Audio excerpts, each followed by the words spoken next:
തലമുറയിലുള്ള എല്ലാവർക്കും അറിയാവുന്ന ഒരു കാര്യമാണ് പ്രൊലോങ്ഡ് ആയിട്ടുള്ള ഡയബറ്റീസ് കിഡ്നി അടിച്ചു പോകാൻ സാധ്യതയുണ്ടെന്നാണ് അർത്ഥം. അതല്ല എങ്കിൽ പ്രൊലോങ്ഡ് ആയിട്ട് ഡയബറ്റീസിന് മെഡിസിനോ ഇൻസുലിനോ എടുക്കുന്ന ഒരാളാണ് എങ്കിൽ പലപ്പോഴുമൊക്കെ ഒന്ന് കിഡ്നിയുടെ ഫംഗ്ഷനും കൂടെ ഒന്ന് നോക്കിക്കോണം. കാരണം ഇത് ഡയാലിസിസ് പോലെയുള്ള പ്രൊസീജിയറിലോട്ട് പോകാൻ ചാൻസ് കൂടുതലാണ്.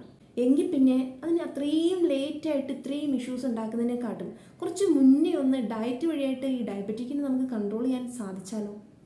യെസ്, അതിൻ്റെ ഒരു ചെറിയ റെമഡിയാണ് ഞാനിന്ന് പറയുന്നത്. എല്ലാ മലയാളികളും 3 നേരം അരിയാഹാരം കഴിക്കുന്ന ആൾക്കാരാണ്. ആ അരിയാഹാരത്തിൻ്റെ അളവ് കുറയ്ക്കുകയോ അത് അല്ലെങ്കിൽ രാവിലെ അരിയാഹാരം കഴിച്ച് ബാക്കിയുള്ള 2 സമയം ഉച്ചയ്ക്ക് ചോറ് തിന്നണം എന്ന് ഭയങ്കര നിർബന്ധമാണോ? അങ്ങനെയൊന്നുമില്ല. ചോറ് കഴിച്ചില്ലെങ്കിലും ബാക്കിയുള്ള വെജിറ്റബിൾസൊക്കെ അധികമായിട്ട് എടുത്ത് ഫിഷൊക്കെ നന്നായിട്ട് കഴിച്ചു കഴിഞ്ഞാൽ തന്നെ വയറ് ഫില്ലാവും.